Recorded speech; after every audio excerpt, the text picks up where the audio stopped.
Dieu vous bénisse, mes bien-aimés. Alléluia, amen.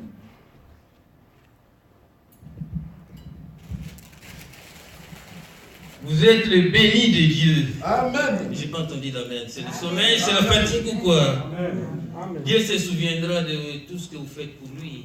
Amen. Nous avons vu dimanche dernier que Dieu s'est souvenu 400 ans après. Alléluia. C'est un Dieu des souvenirs. Alléluia. Tout ce que vous faites, tous les sacrifices que vous endurez, toute la peine que vous faites pour sa gloire, il s'en souviendra. Amen. Amen. Grand et disait, Père éternel, merci pour ce moment béni que toi tu as mis à notre disposition, Père, pour t'adorer, pour te louer, pour écouter tes oracles, ta parole. Ainsi dit l'Éternel, Père. Dispose les cœurs de tout un chacun, mets parole de puissance en moi, afin que cette parole puisse transformer, changer la vie de tout un chacun. Car ta parole est une puissance. C'est une puissance qui transforme, qui libère, qui délivre. Oui, Seigneur, toi qui sont le cœur de tout un chacun, tu connais l'état de l'âme de tout un chacun, l'état d'esprit de tout un chacun. Comment est-ce que ton peuple est arrivé ce soir dans ta maison, Père, dans ta bergerie? Père, qui ne rentre pas tel qu'il est venu, Père.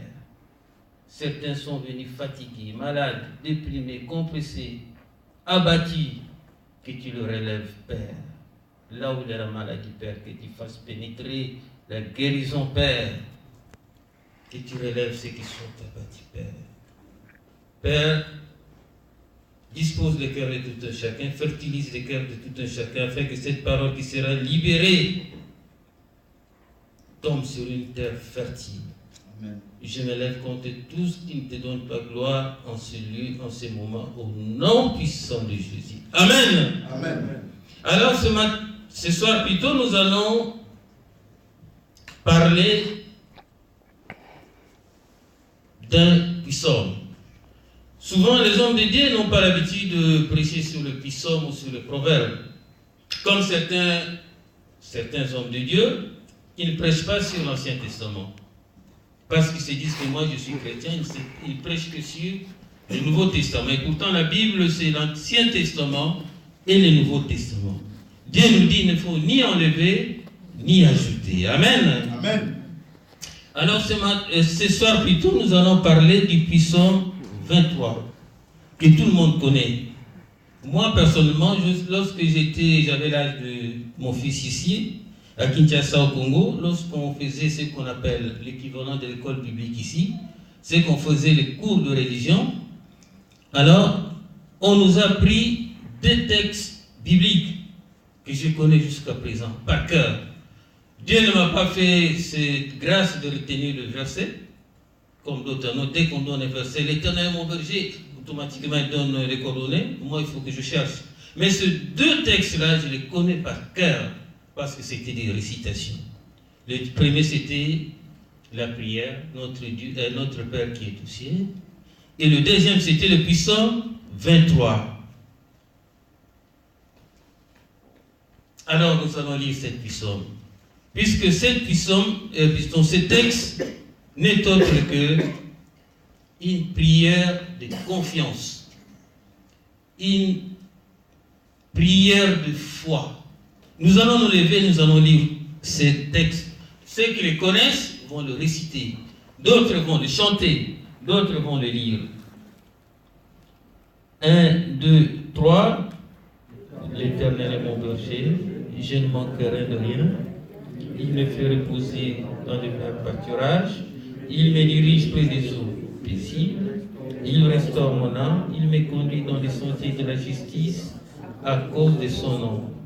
Quand je marche dans la vallée de l'ombre de la mort, je ne crains aucun mal, car tu es avec moi, ta houlette et ton bâton me rassurent. Tu dresses devant moi une table en face de mes adversaires. Tu conduis ma tête et ma coupe déborde. Oui, le bonheur et la grâce m'accompagneront tous les jours de ma vie et j'habiterai dans la maison de l'Éternel jusqu'à la fin de mes jours. Amen. Donc c'est un texte que nous connaissons tous par cœur. Mais ce texte est une prière de confiance que David avait fait.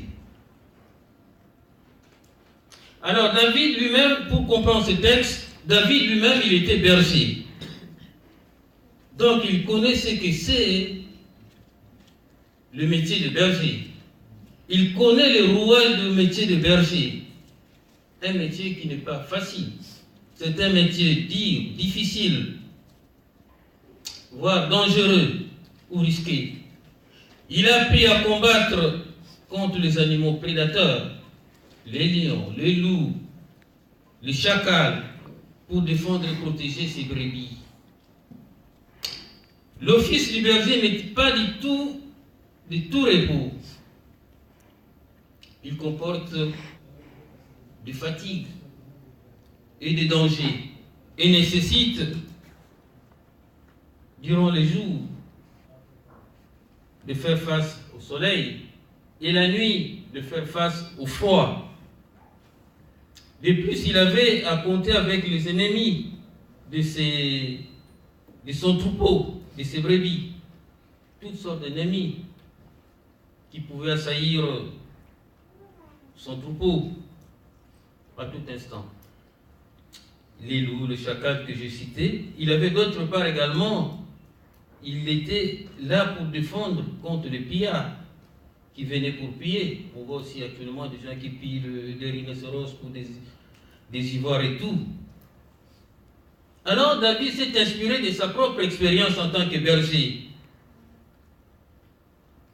pour accepter d'être lui aussi la brebis de l'Éternel. Amen. Amen. Nous également, nous sommes les brebis de l'Éternel. Nous sommes les brebis de l'Éternel. Dieu a envoyé Jésus-Christ pour qu'il puisse s'occuper de nous comme ses brebis. Jésus-Christ aussi, après, lui aussi, il a envoyé d'autres hommes pour être des pasteurs, pour être des bergers. Nous aussi, nous en avons un exemple. Le pasteur Joseph qui est là. Nous sommes ses brebis. Amen. Depuis les temps, je n'ai pas entendu d'amen. Amen. Depuis les temps les plus reculés, Dieu s'est servi également des hommes. Comme on le dit souvent que les fers s'aiguisent par le fer. Dieu s'est servi des hommes pour paître ses brebis. On a eu à l'époque Isaac, Jacob, Moïse, Abraham. Moïse a été appelé le pasteur du peuple.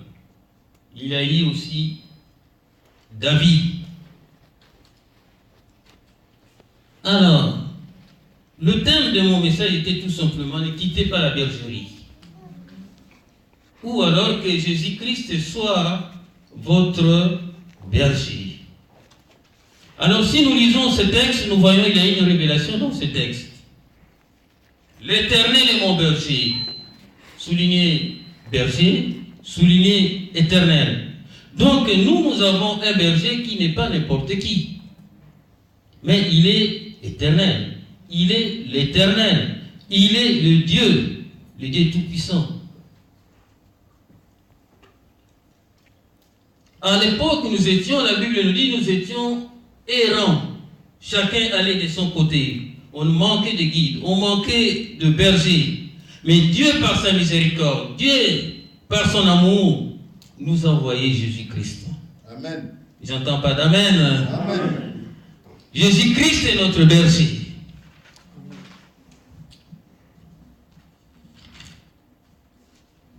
L'Éternel est mon berger. Il y a une relation entre la brebis et le berger. David met toute sa confiance à son berger, qui n'est autre que l'Éternel. L'Éternel est mon berger. Il confesse sa foi à l'Éternel. Parce qu'il sait ce que lui, il a fait pour ses brebis. Et ce que l'Éternel également a fait pour lui. De quoi est-ce qu'il est capable? L'Éternel est mon berger, je ne manquerai de rien. même si nous sommes assaillis par des problèmes, même si nous avons des problèmes de santé, des difficultés de tout ordre matériel, sentimental, psychologique, nous savons que nous avons un Dieu qui est avec nous. Nous savons que nous avons un secours qui ne manque jamais au moment de détresse. C'est David qui disait que j'aimerais, mon bien c'est d'être dans la présence de Dieu. Et cette présence-là n'est autre que la bergerie. Nous devrons rester dans la bergerie de Dieu. Lorsqu'on est dans la bergerie de Dieu, nous avons un Dieu qui veille sur nous, un Dieu qui prend soin de nous, un Dieu qui nous protège. Et lorsqu'on sort de la bergerie, c'est la mort. On s'éloigne de la puissance de Dieu, de la puissance protectrice de Dieu. Adam et Ève, lorsqu'ils se sont éloignés de Dieu, c'est-à-dire lorsqu'ils sont sortis de la bergerie de Dieu, ils étaient perdus. C'était la mort, c'était la confusion. C'est pour cela, bien aimés, nous devrons rester dans la bergerie de Dieu. Vous savez, souvent, la bergerie de l'Éternel n'est autre que cette église dans laquelle vous vous trouvez. Amen. Amen. Vous savez, souvent on compare, j'ai entendu certains hommes de Dieu comparer l'église à un train. Mais vous savez, bien aimé, lorsqu'on parle de la Bible, nous n'avons ni ajouté nos propres opinions. Lorsque vous comparez, tel homme de Dieu compare l'église à un train, et moi je vais comparer l'église à une chambre d'hôtel, puisque dans un hôtel on passe la nuit, on revient. L'autre va comparer l'église à un lit d'hôpital. Mais laissez-moi vous dire que lorsqu'on est dans la bergerie de l'Éternel, ce n'est pas pour sortir. Dieu lui-même dit, n'abandonnez pas votre assemblée. Donc on n'a pas à sortir de la bergerie. C'est un impératif. Mais malheureusement, il n'est pas étonnant que des gens abandonnent la bergerie de l'Éternel. Mais on n'a pas à quitter son église. Surtout, c'est souvent le cas pour des futilités. Ah oui, le pasteur n'était pas venu me visiter quand j'étais malade, je ne viens plus, parce que ceci, c'est là. Lorsqu'on est dans la bergerie de l'Éternel, on est dans la présence de Dieu. Ce n'est pas un train. Le train à toutes les stations, il doit s'arrêter, les gens rentrent. Mais on est là pour y rester, pour y demeurer. On n'a pas comparé la bergerie de Dieu qui est l'église à un train. Chacun peut donner son opinion, mais nous n'avons pas donné nos propres opinions. Nous devrons rester dans la parole de Dieu. Amen. Amen. Nous sommes dans la bergerie de Dieu. Parce que Dieu est avec nous. Nous n'avons pas, lorsqu'on est dans la présence de Dieu, Dieu se soucie de son peuple. Qu'est-ce que nous avons dit? Je ne crains aucun mal. Dans la présence de Dieu, rien ne peut nous arriver. Parce que nous sommes dans la bergerie de Dieu. Même si l'ennemi vient comme un fleuve, un tsunami, l'Esprit de Dieu le fera fuir. Même si le diable vient, n'entrera pas dans la bergerie de Dieu. Le fait de Dieu va le repousser. Nous sommes sous la haute protection. C'est comme l'apôtre Paul disait que nous sommes dans le char de combat de l'Éternel. On ne peut pas, le diable ne peut pas s'approcher de la bergerie. Aucun mal ne peut vous arriver. Dieu, il est la solution à tous les problèmes du moment. Et rien n'est impossible à ce Dieu-là. Je ne manquerai de rien. C'est la provision. C'est la provision en permanence. Parce que nous avons un Dieu très riche, très puissant. Rien ne nous manquera.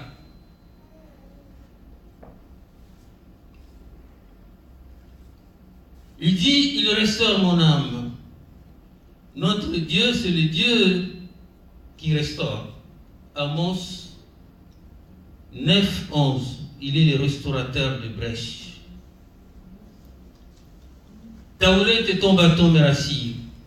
C'est la discipline, c'est la protection. La houlette, c'est ce que les bergers ils ont ici avec eux. C'est comme un couteau. C'est comme un couteau qui s'en sert pour parfois combattre les animaux prédateurs, les loups, les lions, tout ça. Et puis le bâton c'est pour guider les brebis, le redresser. Lorsque les brebis veulent sortir de la bergerie, sortir de l'enclos, ils sont là pour le redresser. Et aussi pour tuer les serpents. C'est ça, une assurance. Il dresse une table devant mes adversaires. Notre Dieu dresse une table généreusement pour nous nourrir. Il dresse une table devant nos adversaires. C'est le bouclier. C'est le bouclier que Dieu dresse contre nos adversaires. Nous ne pouvons pas être atteints par les flèches enflammées de l'ennemi. Parce que Dieu est avec nous. Son esprit est avec nous. Il traite parfois, vous ne le voyez pas avec des yeux physiques, mais avec des yeux spirituels. Lorsque vous dormez, vous n'avez rien à voir. Dieu dresse une table autour de votre lit, autour de votre chambre. Donc, de barrières. Donc, vous êtes invulnérable avec Dieu. Rien ne pourra vous arriver. Rien ne pourra vous nuire. Aucun mal. Lorsque vous êtes dans la bergerie de Dieu. Lorsque vous donnez votre vie, que Dieu conduise votre vie. Que Dieu prenne le contrôle de votre vie. Lorsque vous abandonnez votre vie entre les mains du Seigneur, vous êtes sous sa sainte protection. Sous sa haute protection. Il oint d'huile. Loin d'huile ma tête. C'est la consécration. Lorsque David a été consacré, Dieu a envoyé son serviteur, le prophète Samuel, pour le oindre, lui mettre de l'huile sur la tête. Lorsqu'on vous met de l'huile, c'est la consécration. Et ma coupe déborde, c'est l'abondance. C'est les bénédictions, c'est l'huile, c'est les bénédictions qui débordent de tous côtés. Lorsque Dieu vous bénit, il vous bénit abondamment. Il vous bénit pas à moitié, mais c'est un Dieu de l'abondance. Amen. Il nous donne la vie en abondance. Avec Dieu, il n'y a pas de demi-messie. C'est l'abondance.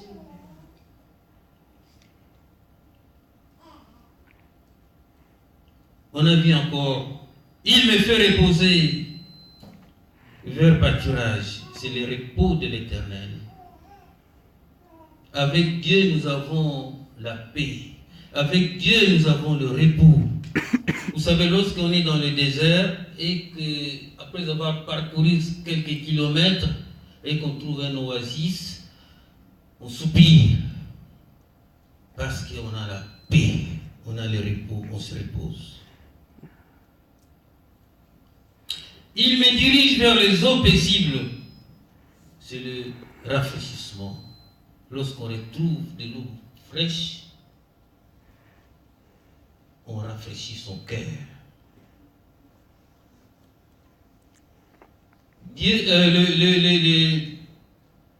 Les guides, disons le pasteur, le berger va vous conduire dans là où il connaît des puits qu'il connaît. Il ne va pas vous amener n'importe où. Là où il connaît, il y a des puits, de l'eau fraîche, de l'eau potable. C'est là où il va vous conduire.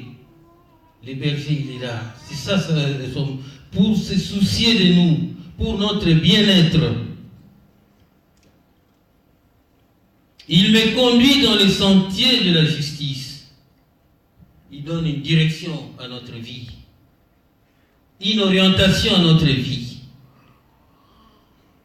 Nous n'allons pas marcher dans n'importe quel sentier, mais dans des sentiers, dans des voies qui sont justes et droites, à cause de son nom. À cause de son nom. Motivation, l'objectif.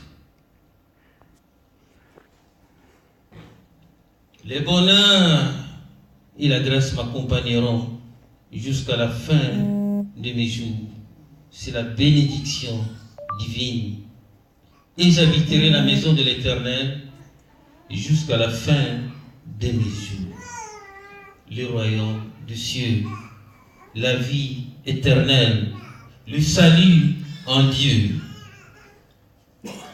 Voilà pourquoi est-ce que nous devons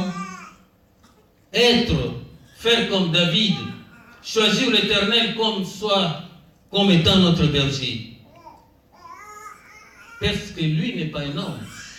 Un homme peut te conduire aujourd'hui et il va t'abandonner. Dans certaines situations, l'homme va partir. Moi, je me rappelle dernièrement pourquoi est-ce qu'on fait opposition, Jésus-Christ fait opposition aux d'autres pasteurs. Il dit que moi, je suis le bon berger, moi, je suis le bon pasteur.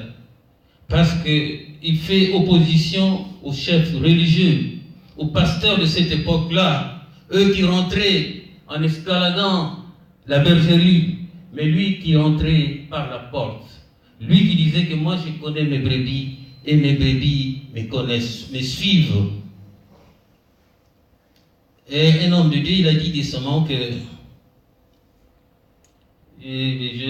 comme tout le monde, j'aime les réseaux sociaux. Alors on m'envoie des images, si je vois que c'est édifiant, c'est instructif, c'est informatif, moi aussi je transmets aux autres. Alors cet homme-là, c'était un pasteur, il se réunit avec son collège, il a dit, moi, lorsqu'il y a un problème, lorsqu'il y a des histoires, ou je suis dans des problèmes comme ça, je ne suis pas Jésus-Christ. Il a dit, je dois fuir.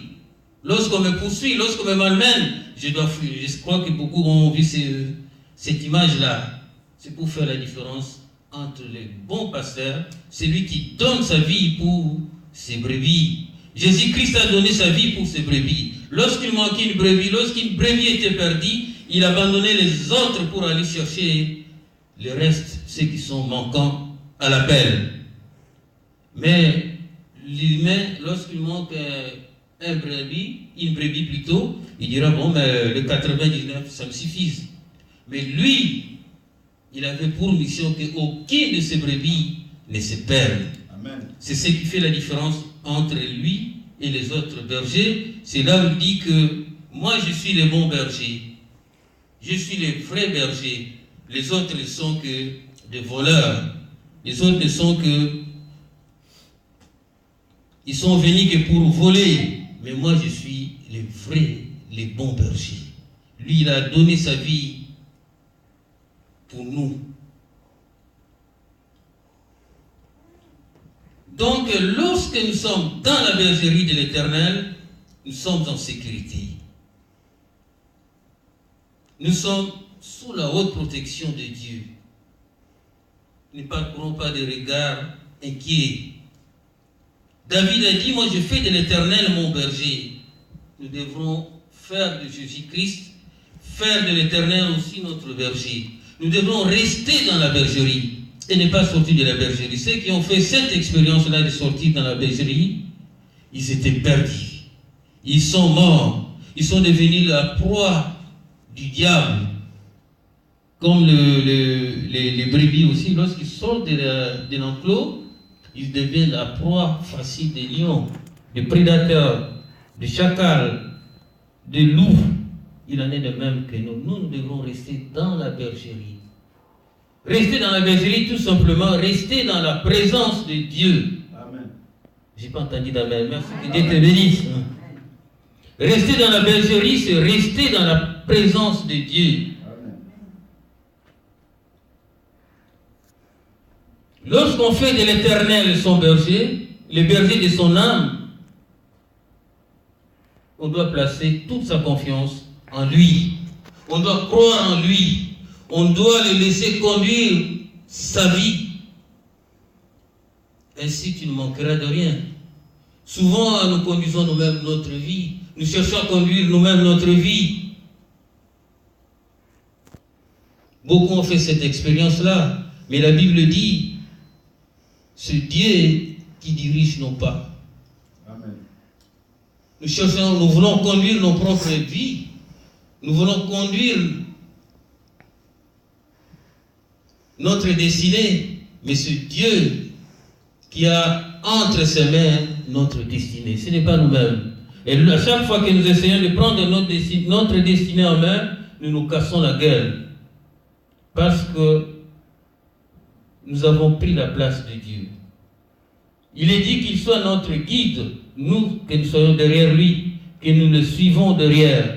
Mais souvent, nous le laissons à côté, nous cherchons à conduire notre vie, à passer devant lui. Et ceux qui ont fait cette expérience-là, cette amère expérience, ils se sont retrouvés dans la compromission. Ils sont perdus.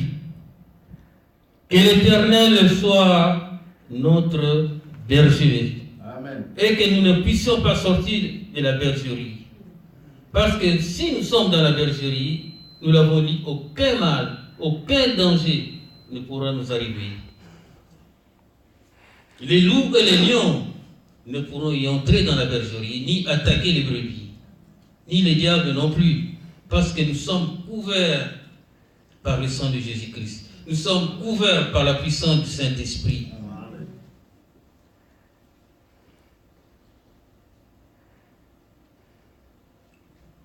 Lorsque le malin viendra, le diable viendra, l'Esprit de Dieu le fera fuir. Et le berger t'assistera et te délivrera de la guerre de tes ennemis.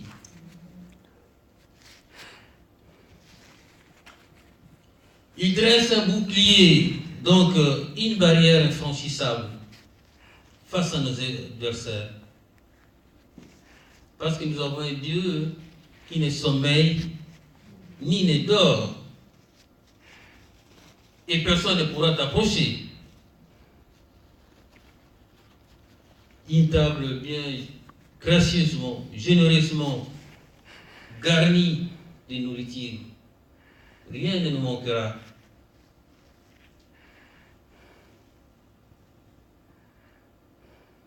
Contrairement à ce que nous voyons souvent, les bergers mettent soit les troupeaux derrière, soit les troupeaux devant. Le berger, il est là devant pour montrer la direction, pour guider ses brebis.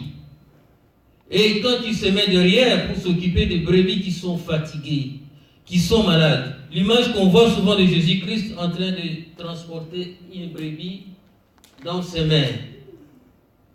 Un berger doux, un berger qui se soucie de ses brebis. Restons dans la présence de Dieu. Restons dans la bergerie.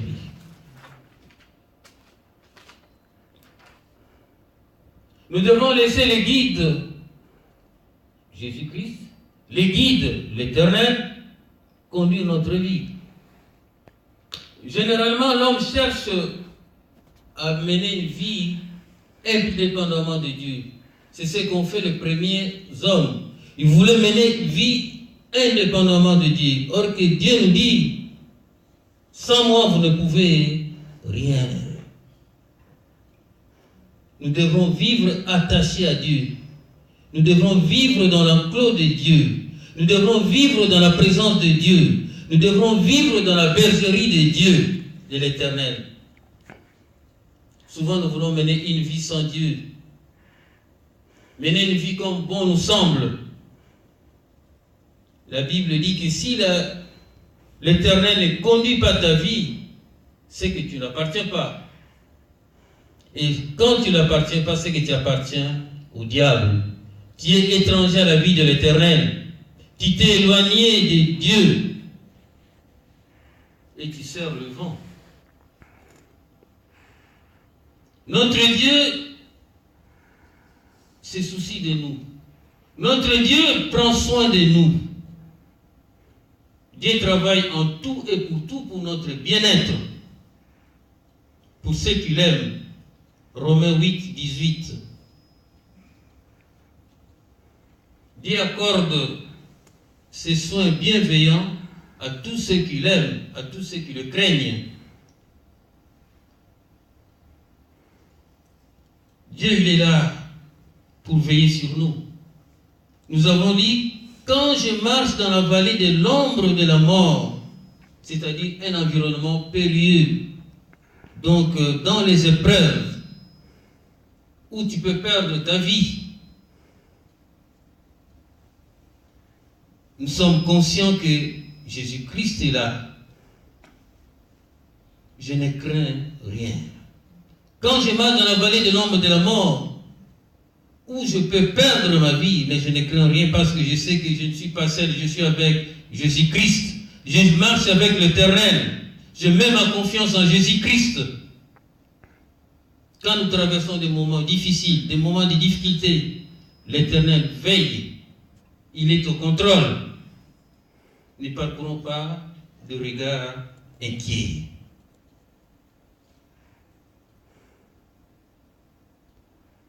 Souvenons-nous tout simplement de ces promesses. Je serai avec vous. Je ne vous abandonnerai jamais et je ne vous délaisserai jamais. David a mis sa confiance en Dieu, en l'Éternel, seul, et a fait de lui son berger. Il a choisi d'être le berger de l'Éternel. Il en est de même comme nous. Nous devons faire ce choix. Que Jésus-Christ, que l'Éternel soit notre berger et que nous soyons ses brebis.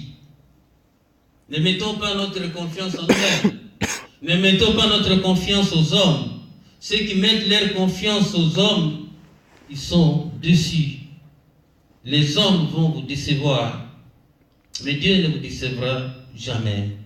C'est pour cela que nous l'appelons ami fidèle. Il est notre ami fidèle.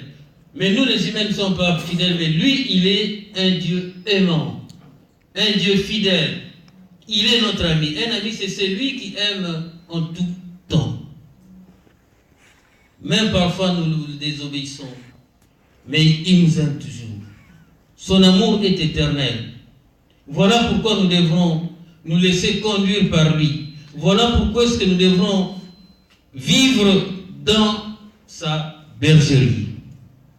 L'Éternel soit notre berger, votre berger. En dehors de lui, il n'y a pas le meilleur des bergers que lui. David a fait cette expérience parce qu'il a vu comment est-ce que lui-même, il s'est inspiré de sa propre expérience. Il s'est inspiré de sa propre vie de berger. Il est passé de berger des animaux pour être le berger du peuple de Dieu, des enfants de Dieu.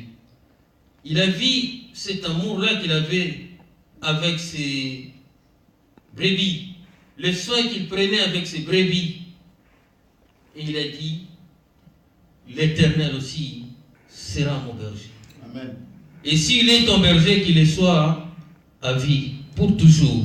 Amen. Amen. Nous pouvons lire un texte dans Ésaïe 58, 11. Les frères, si tu es là, tu peux lire rapidement. Que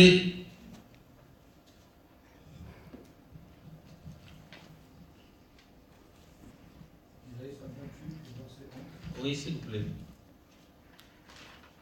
Je lis au nom du Seigneur Jésus-Christ. Amen. L'Éternel sera toujours ton guide. Il rassasiera ton âme dans les lieux arides. Et il redonnera de la vigueur à tes membres. Tu seras comme un jardin arrosé, comme une source dont les eaux ne tarissent pas. Amen. Amen. Recommence le premier au début. L'Éternel. L'Éternel sera toujours Toujours, soulignez le mot toujours. Il sera toujours qui? ton guide. Ton guide, ton berger. Qu'il ne soit pas seulement aujourd'hui, mais qu'il reste pour toujours. Ce n'est pas aujourd'hui tu es conduit par le Seigneur, par l'Éternel. Demain, tu quittes la bergerie. C'est souvent le cas pour beaucoup. Avec qui on était avec eux, parce qu'ils ont été séduits par le diable, par le monde. Ils ont quitté la bergerie.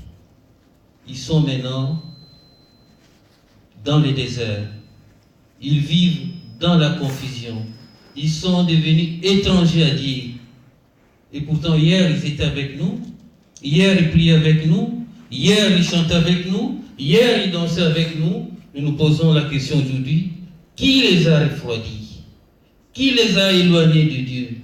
En tout cas, ce n'est pas l'Éternel. Ce n'est pas l'Éternel. Soit c'est eux-mêmes, soit ils ont ouvert la porte au diable. Bien-aimés, ce psaume que nous avons vu, c'est une prière de foi, une prière de confiance.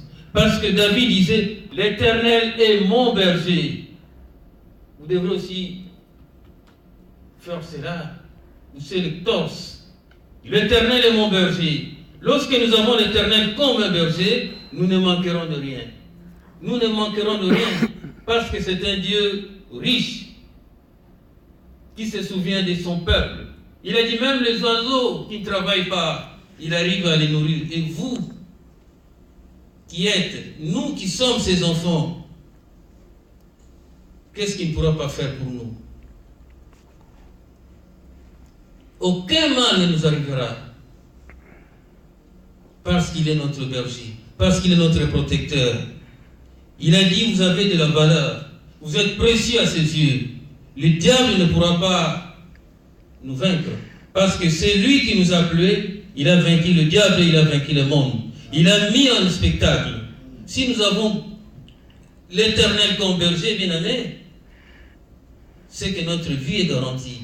Nous avons l'assurance d'être en paix, d'être protégés, d'être nourris, d'être en bonne santé, parce que rien n'était possible à ce Dieu-là. Amen. Rien n'était possible à ce Dieu-là.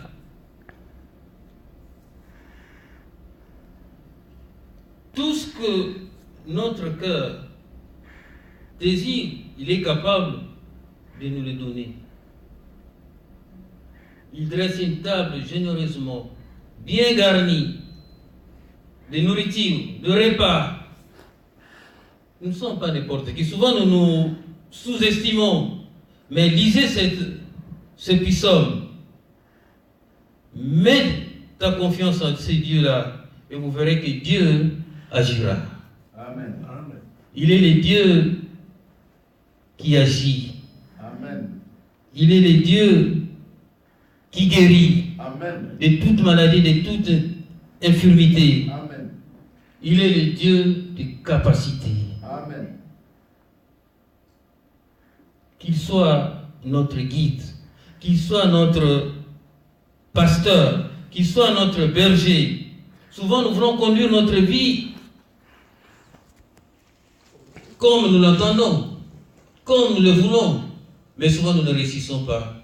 Parce que Dieu a dit, Dieu nous a créés pour ne pas vivre indépendamment de lui. Adam et Ève, ils ont voulu vivre indépendamment de lui, et vous savez ce qui leur est arrivé. Ils sont perdus. Ils ont perdu cet esprit de Dieu-là, cette communion avec Dieu. L'esprit de Dieu est sorti en eux. Alors, ils ont pris conscience qu'ils n'étaient plus comme avant. Ils ont remarqué qu'ils étaient devenus nus. Et lorsqu'on quitte la bergerie, on a aussi cette impression-là de devenir nus. Parce qu'on n'est plus protégé. On n'est plus dans l'enclos. On n'est plus dans la présence de Dieu. On est devenu quelque chose qui n'a plus de valeur. On est exposé à tout vent, à toutes les attaques du diable. On est devenu la proie facile. On n'a plus de secours. Mais lorsqu'on a l'Éternel, la Bible dit que c'est un secours qui ne manque pas au moment de la détresse. Amen. Mais lorsqu'on n'a pas Jésus-Christ, on n'est rien. On n'est rien. On n'est nulle part. On sert le vent. Restons dans la bergerie, bien-aimés. Restons dans la bergerie. La bergerie, c'est cette église dans laquelle vous vous trouvez. Ne quittez pas la bergerie. Amen. Ne sortez pas de la bergerie. Ce n'est pas un train. Vous êtes appelés à rester ici, dans la bergerie, dans la présence de Dieu. Amen. Mais malheur à celui qui abandonne son assemblée. Il s'expose lui-même. Il devient la proie facile du diable. Souvent, il est perdu. On voit des gens qui ont quitté l'église, ils sont retournés à leur vomi. D'autres sont retournés dans le nganda, d'autres dans l'alcool. C'est dans la présence de Dieu qu'on est en sécurité. C'est dans la présence de Dieu qu'on est béni. C'est dans la présence de Dieu qu'on est réconforté. C'est dans la présence de Dieu qu'on est consolé. Ce n'est pas en dehors de la bergerie. La bergerie, c'est l'église. La bergerie, c'est l'église. Le berger, il est là, le pasteur. Jésus-Christ a envoyé ses pasteurs. Dieu lui-même lui a envoyé en tant que pasteur. Lui aussi, il a envoyé des pasteurs pour qu'ils s'occupent de ses brebis. Et nous sommes dans une bergerie. Ça, c'est une bergerie. Et non pas n'importe quelle bergerie, c'est la bergerie de l'Éternel. Il a la présence de Dieu. Il a l'Esprit de Dieu au milieu de nous. N'abandonnons pas notre bergerie. Ne quittez pas cette bergerie.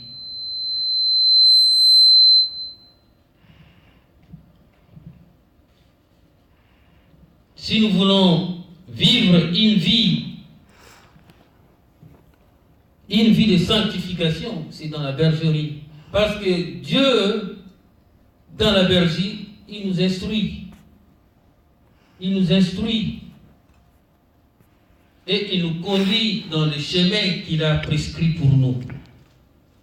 Mais lorsqu'on quitte la bergerie,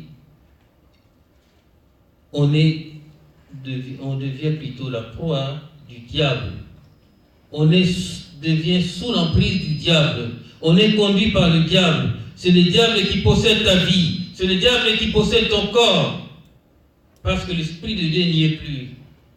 Mais lorsqu'on est dans la présence de Dieu, c'est-à-dire dans la bergerie de l'Éternel, on est plus que épanoui.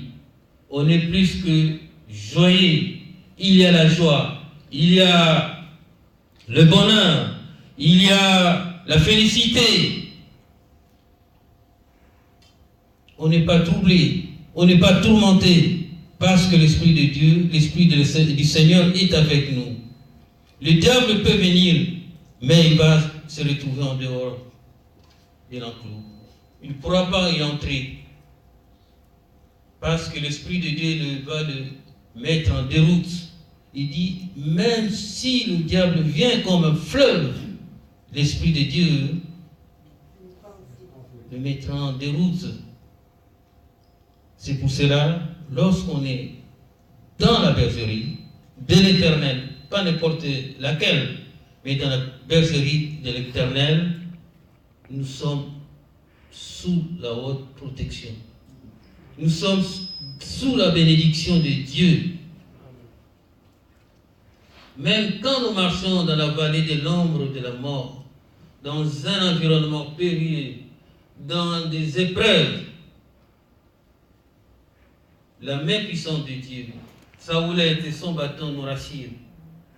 La main puissante de Dieu, il est là.